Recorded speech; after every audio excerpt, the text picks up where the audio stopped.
Mon ex est célibataire. Comment se comporter? Alors, il arrive parfois en coaching que vous me dites, James, mon ex avait rencontré quelqu'un, puis mon ex vient de se séparer. Ou que finalement, malgré votre silence radio, malgré votre absence, et lorsque vous rompez celui-ci, eh bien, votre ex est toujours célibataire. Dans ce cadre-là, vous ne savez pas comment réagir parce que vous vous demandez s'il faut accélérer, s'il faut montrer à son ex qu'on a envie de le ou la récupérer. Alors, avant d'aller plus loin, je vous propose de vous abonner à ma chaîne, comme ça vous recevrez toutes mes vidéos, et de mettre le petit pouce en l'air qui fait toujours plaisir. Alors, dans cette vidéo, on va voir plusieurs cas. Le premier cas qui me paraît important, c'est lorsque il n'y a pas d'échange avec votre ex. Vous avez appris, vous savez que votre ex est toujours célibataire, mais malgré cela, votre ex est fermé à la communication, votre ex ne vous écrit pas ou très rarement, votre ex vous répond uniquement par politesse. Dans ce cadre-là, vous comprenez bien qu'il ne sert à rien d'accélérer. Ce n'est pas parce que votre ex est célibataire que votre ex va se jeter dans vos bras. Ce que vous devez comprendre, c'est que récupérer son ex, ce n'est pas sauver son couple. Sauver son ex, c'est recréer de la complicité avec cette personne. On se met en couple non pas en raison des sentiments de l'autre, on se met en couple parce qu'on est complice, parce qu'il y a une connexion émotionnelle, parce qu'il y a du rire, parce qu'il y a du partage d'expériences et d'émotions. Et non pas, comme vous le faites souvent, lorsque vous êtes dans la verbalisation, lorsque vous êtes dans la supplication, lorsque vous êtes dans l'incompréhension, etc. Finalement, ce que vous devez comprendre, c'est que pour récupérer son ex, il faut tourner la page de la relation précédente. Donc, si votre ex, pour le moment, refuse la communication, c'est bien souvent en raison de vos interdits dans ce cadre-là. Votre ex ne veut pas mettre le doigt dans un engrenage où votre ex sait que finalement, vous allez être vecteur de stress. Donc, s'il n'y a pas d'échange avec votre ex, là, il faut continuer, on va dire, votre reconstruction, votre transformation avant de revenir vers son ex. Bien souvent, je vous le dis, pour récupérer son ex, il faut créer un effet waouh, il faut surprendre son ex. Et ce n'est pas en misant sur les sentiments, ce n'est pas en faisant des démonstrations d'amour, des déclarations d'amour que votre ex va se dire « Tiens, il me court tellement après ou elle me court tellement après que je vais lui laisser une seconde chance ». La séduction ou la reséduction, ce n'est pas faire des efforts, c'est être authentique. Authentique ne veut pas dire tout ce qui nous passe par la tête. Être authentique, c'est avoir ses objectifs, c'est être en accord avec ses valeurs. Et ne me dites pas que lorsque vous courez derrière une personne, lorsque vous êtes mielleux, lorsque vous êtes limite dans la soumission à votre ex, vous êtes authentique. Je ne vous croirai pas. Messieurs, dames, je vous ai en coaching. Vous n'êtes pas comme ça. Donc, pourquoi vous le faites avec votre ex? Donc, le premier cas, c'est si votre ex est fermé à la communication, il ne sert à rien d'accélérer cette communication puisque ce n'est pas ça qui fera revenir votre ex. Le deuxième cas, par contre, c'est lorsque vous avez des échanges avec votre ex qui sont agréables, là où il y a de la complicité, là où il y a du rire. Je ne parle pas de logistique là, je parle bien d'un début de complicité, d'un début de reconnexion émotionnelle avec votre ex. Dans ce cadre-là, si vous apprenez que votre ex vient de se remettre sur le marché du célibat, pareil, il ne sert à rien de précipiter votre processus de reconquête amoureuse. Dans ce cadre-là, par contre, vous pouvez proposer des activités, de passer du temps avec votre ex. Encore une fois, ça va être de recréer de l'attraction, du désir et montrer à cette personne qu'il y a toujours et encore une connexion émotionnelle, sans se mettre en demande, sans être needy. Bien souvent en coaching, vous ne faites pas d'erreur, mais qu'est-ce que vous êtes premier degré? Qu'est-ce que vous êtes? Votre ex vous pose une question, vous répondez, mais vraiment premier degré, comme si c'était un entretien d'embauche. Taquinez votre ex, soyez drôle, soyez fun, soyez détaché. Qu'est-ce que vous avez à perdre? Vous mettez la pression uniquement dans votre tête. Bien souvent parce que vous vous trompez d'objectif. Récupérer son ex, cela ne peut pas être un objectif. Ce qui peut être un objectif, c'est d'être heureux maintenant dans votre vie, c'est d'être heureux en couple, que ce soit avec votre ex ou avec une autre personne. Ça, c'est un bon objectif. Mais récupérer son ex pour récupérer son ex, honnêtement, ça ne sert à rien. Encore une fois, votre ex reviendra parce que vous incarnerez un changement et que vous serez à nouveau une opportunité pour votre ex. Et comment on devient une opportunité? Certainement pas avec des questions, certainement pas en étant oppressant, certainement pas en étant vecteur de stress, mais au contraire, vecteur de positif auprès de votre ex. Je fais une petite parenthèse parce que parfois en coaching, vous me dites mon ex va mal, mon ex est déprimé, etc. Mais c'est une chance pour votre reconquête amoureuse. Plus votre ex, c'est cruel ce que je vais dire, mais plus votre ex, eh ben, sa vie est entre guillemets merdique, et plus vous avez de chances de récupérer votre ex. Parce que si votre ex avait une vie au top, c'est beaucoup plus compliqué de récupérer son ex. Parce que là, c'est difficile d'être un plus pour votre ex. Alors que si votre ex a des problèmes, si votre ex n'est pas très bien, là, vous pouvez être vecteur de plus.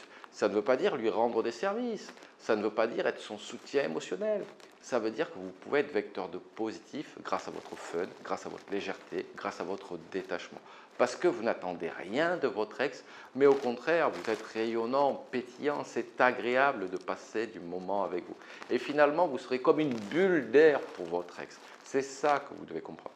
Donc, il ne sert à rien de précipiter votre reconquête amoureuse si votre ex est célibataire, mais au contraire, si vous avez cette connexion émotionnelle, proposez des activités, proposez des rendez-vous où ce que vous allez mettre au centre de ces rendez-vous, c'est le fun, le léger, le détachement. Maintenant, je vais faire un petit point dans le cas où votre ex reviendrait après un échec sentimental. Bien souvent, vous êtes sur le déclaratif de votre ex qui va vous dire que ça n'a pas fonctionné, que c'était une relation tampon, que votre ex est perdu, etc. Bien souvent, tout ça, c'est du baratin pour, on va dire, arrondir les angles. Ce que vous devez comprendre, c'est d'abord qui a quitté qui et pour quelles raisons. Ça, vous n'allez pas le demander à votre ex, mais si vous pouvez avoir ces informations, c'est l'idéal parce que ce seront deux choses différentes.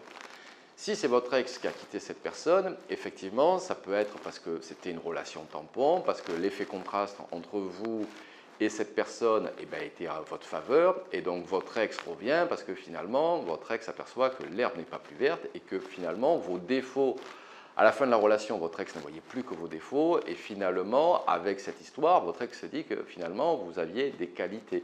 Vos défauts ont été amoindris par un effet contraste, plus votre changement, plus le fait que vous avez repris votre vie en main, plus le fait que vous êtes à nouveau rayonnant et attirant, vont jouer en votre faveur. Cependant, si votre ex vient de subir un échec sentimental, je vous dirais attention dans ce cadre-là. Parce que là, votre ex va venir booster son ego. Votre ex vient de subir un échec, quoi de mieux que de revenir vers un ex qui nous court après? Également, attention, parce que votre ex va communiquer avec vous également potentiellement pour passer le temps. Donc, je vous dirais que des échanges, oui, pourquoi pas, mais il faut qu'il y ait des rendez-vous à la clé. Alors, je ne vous dis pas dès le premier SMS ou dès le premier jour où votre ex échange avec vous. Mais vous avez du mal à le comprendre, il ne sert à rien de rester 4 heures par SMS avec une personne. Ça ne sert strictement à rien. On peut rester 5, 10 minutes et après on enchaîne sur une proposition de rendez-vous. Là, vous pouvez dire à votre ex, ça m'a fait plaisir de t'avoir, je dois te laisser parce que je vais à la salle de sport, je vais voir ma tata, je vais voir Nicolas, Stéphanie, qui vous voulez. Si tu veux, on se reparle après, ça serait sympa qu'on aille se boire un verre à l'occasion.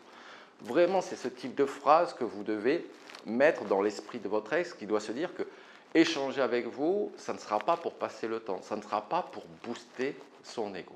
Je vous l'ai dit, l'objectif, ce n'est pas de parler de sa rupture, vous en foutez finalement, ni de la vôtre, parce que c'est trop tard, c'est le passé. À la rigueur, faites de l'autodérision, moquez-vous, de vos erreurs, etc., au lieu de vous justifier, au lieu d'être sur la défensive. L'essentiel, ce qui va compter avec votre ex, c'est de relancer la complicité. Faire comme si finalement vous n'aviez jamais eu d'histoire avec cette personne. C'est une personne lambda avec qui vous prenez du plaisir à partager des émotions, des expériences et à échanger. Mais ce qui doit être au centre de cette communication, de cette interaction, c'est la complicité, le fun et le détachement. Je vous le dis, si votre ex sait qu'il ou elle a juste à claquer des doigts pour vous récupérer, vous ne parviendrez pas à récupérer votre ex. C'est pour ça que je parle de détachement émotionnel ou de feindre un détachement émotionnel. Et également dans le cadre où il n'y a pas de communication avec votre ex.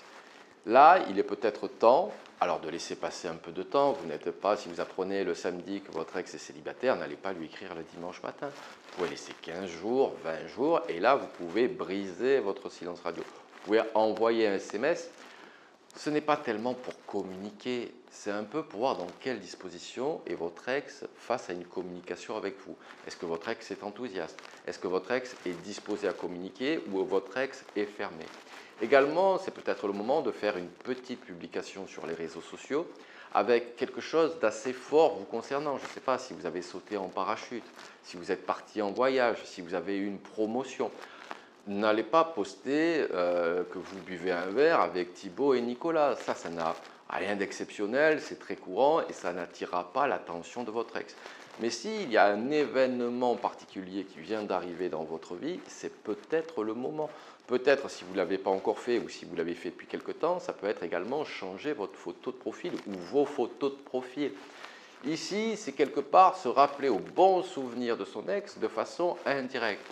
Quand je parle de publication sur les réseaux sociaux, c'est avec parcimonie. N'allez pas publier toutes les 5 minutes ou tous les jours si ce n'est pas dans votre habitude. Il faut que vous gardiez un peu de mystère également. Il faut que votre ex se pose des questions sur vous. Est-ce que vous êtes toujours célibataire? Est-ce que finalement vous pensez toujours à lui ou à elle? Et si votre ex revenait, est-ce qu'il ou elle n'aurait juste à claquer des doigts pour vous récupérer? En fait, bien souvent, l'erreur que vous faites, c'est que vous rassurez votre ex sur vos intentions. Non, il faut que votre ex se pose des questions et c'est comme ça que votre ex va penser à vous.